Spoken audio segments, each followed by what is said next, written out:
Seat തർക്കം രൂക്ഷമായതോടെ UDF യോഗം ചേർന്ന് പ്രശ്നം പരിഹരിക്കാൻ തീരുമാനമായി. 6-ാം തീയതി കൊച്ചിയിൽ ചേരുന്ന കക്ഷി നേതാക്കളുടെ യോഗത്തിന് പിന്നാലെ 7-ന് തിരുവനന്തപുരത്തും യോഗം ചേരും.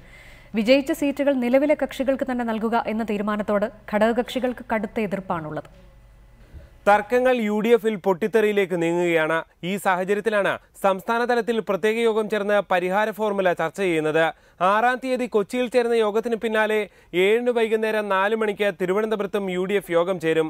കക്ഷി നേതാക്കളുടെ ഈ യോഗത്തോടെ മുന്നണിയിലെ പ്രശ്നങ്ങൾക്ക് പരിഹാരമാകുമെന്നതാണ് നേതൃത്വത്തിന്റെ പ്രതീക്ഷ.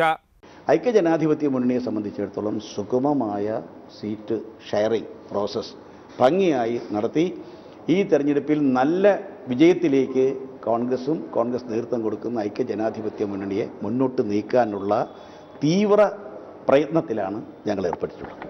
തങ്ങളുടെ ശക്തി കേന്ദ്രങ്ങളിൽ ആർഎസ്പിയും ജെഡിയുവും ഉയർത്തുന്ന സമ്മർദ്ദം മുന്നണിയെ തന്നെ ബാധിച്ചിട്ടുണ്ട്. മലപ്പുറത്ത് ലീഗ് കോൺഗ്രസ് ഏറ്റുമുട്ടലും പ്രധാന തർക്കമായി മാറിക്കഴിഞ്ഞു.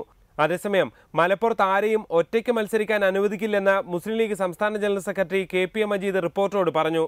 മുന്നണിക്ക് പുറത്തുനിന്നുകൊണ്ട് മത്സരിക്കുന്നത് പാർട്ടി അംഗീകരിക്കില്ല. മുന്നണി ഏതാണ് തീരുമാനിക്കേണ്ടതും അതിൻ്റെ ബന്ധം തീരുമാനിക്കേണ്ട സംസ്ഥാന കമ്മിറ്റിയാണ്. താഴെ ഘടകങ്ങൾക്കും അതിന് അധികാരമില്ല.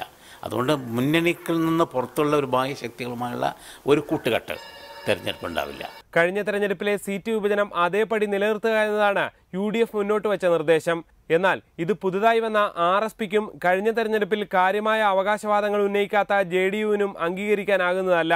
ഇത്തരം പ്രശ്നങ്ങൾ 7-ന് ചേരുന്ന യോഗത്തോടെ പരിഹരിക്കാനാകുമെന്നതാണ് നേതൃത്വത്തിന്റെ കണക്കുകൂട്ടൽ.